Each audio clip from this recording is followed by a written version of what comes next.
Assalamualaikum warahmatullahi wabarakatuh. Perkenalkan, nama saya Ayu Safira, Prodi Agroteknologi, Fakultas Pertanian, NIM 19023542110007. Nah, selanjutnya di sini saya akan menjelaskan materi gizi dan pangan. Yang pertama yaitu keutamaan gizi dan pangan. Pengertian gizi dan pangan. Pangan adalah segala sesuatu yang berasal dari sumber hayati dan air, baik yang diolah maupun yang tidak diolah, yang diperuntukkan sebagai makanan atau minuman bagi konsumsi manusia. Sedangkan gizi adalah ilmu yang pelajari zat-zat dari pangan yang bermanfaat bagi kesehatan, proses yang terjadi pada pangan sejak dikonsumsi, dicerna, diserap sampai digunakan tubuh, dan dampaknya terhadap tumbuh kembang, produktivitas kerja, dan kelangsungan hidup manusia. Dari batasan tersebut dapat ditarik kesimpulan bahwa ilmu gizi itu mencakup dua komponen penting, yaitu makanan dan kesehatan. Hubungan pangan dan gizi. Pangan menyediakan unsur-unsur kimia tubuh yang dikenal sebagai zat gizi. Kemudian zat gizi tersebut menyediakan tenaga bagi tubuh, mengatur proses dalam tubuh, dan memperlancar pertumbuhan serta memperbaiki jaringan tubuh. Persamaan dan perbedaan gizi dan pangan adalah pangan yang bergizi serta aman untuk dikonsumsi. Kesalahan dalam memilih pangan yang sehat dan aman adalah adanya resiko gangguan kesehatan yang akan dihadapi setiap saat. Kemudian fungsi pangan bagi tubuh.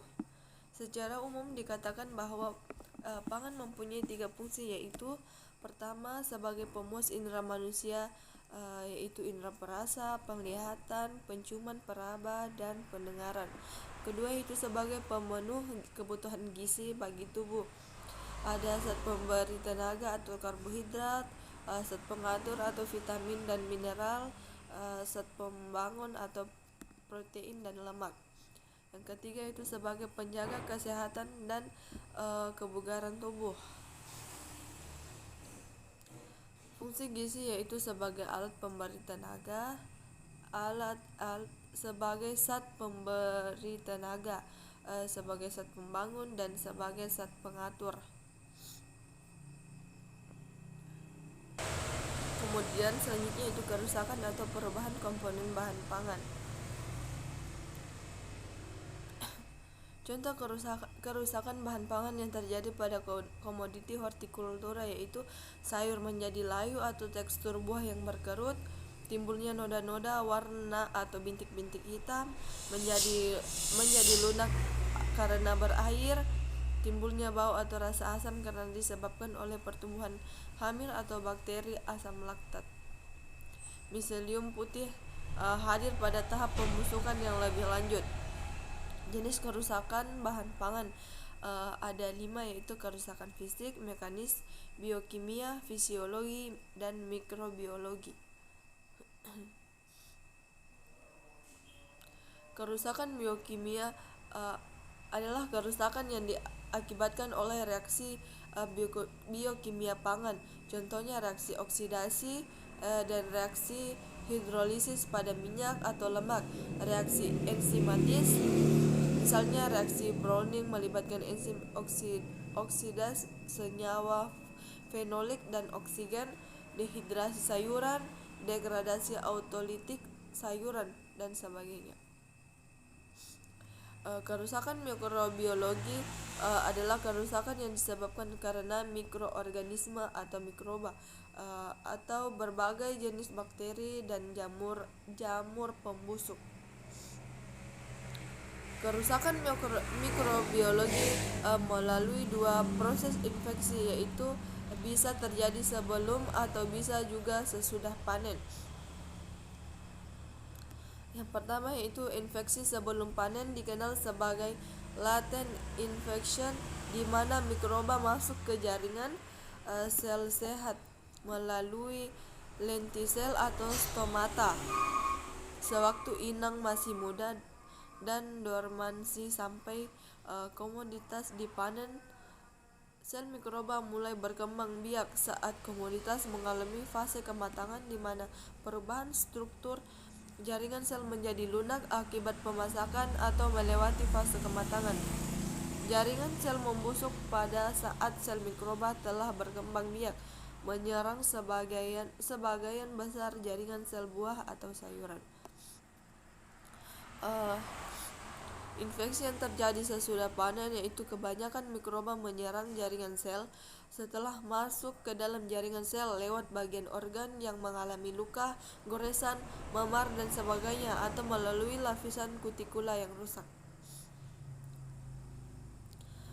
Faktor penyebab pengembangan proses infeksi ada 3, yaitu suhu cukup tinggi, lembab dan adanya air bebas pada komoditi yang disimpan, dan pH komoditas.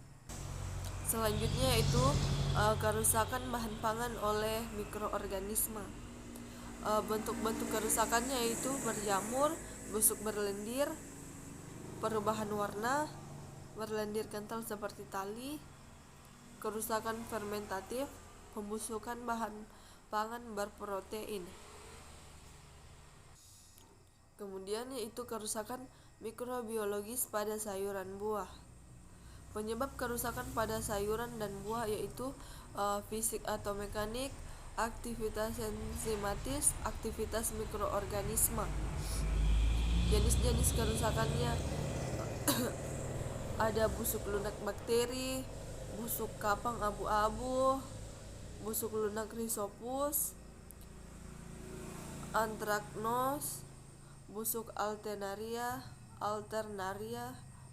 busuk kapang biru,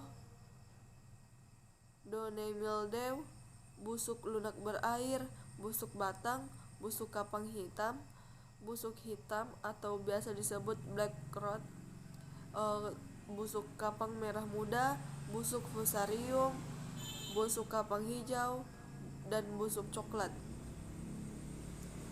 Nah, kerusakan yang timbul akibat lingkungan yang kurang menguntungkan sehingga memicu reaksi metabolisme atau faktor suhu, cahaya matahari, respirasi, kekurangan nutrisi selama fase pertumbuhan dan perkembangan, kemasakan komoditi yang melewati fase kematangan. Kerusakan fisiologis berkaitan dengan faktor suhu, cahaya matahari, kekurangan nutrisi selama fase pertumbuhan dan perkembangan, kemasakan komoditi yang melewati fase kematangan atau fase lewat matang. Contoh kerusakan fisiologi yaitu karena intensitas cahaya matahari yang tinggi dapat menyebabkan buah tomat dan mangga mengalami cacat yang terjadi sebelum panen dan munculnya warna hijau pada kulit kentang. Selanjutnya black heart pada nanas dan bercak coklat pada tulang daun selada selama penyimpanan. Selanjutnya apel terlalu lunak dan tidak manis karena terlalu matang atau fase lewat matang. Kadar etilen yang tinggi selama penyimpanan menyebabkan daging buah mudah hancur, rasa pahit pada mentimun dan wortel. Penyimpanan pada suhu rendah yang terlalu lama bisa menyebabkan healing injure, misalnya mangga atau pisang pada suhu 5-12 derajat Celcius, sebagian kulit berwarna coklat kusam dan hitam. Pepaya pada suhu 7 derajat Celcius, kulit buahnya bopeng, bercak coklat, meluas dan berwarna gelap. Nah, itulah penjelasan dari saya. Sekian dan terima kasih. Assalamualaikum warahmatullahi wabarakatuh.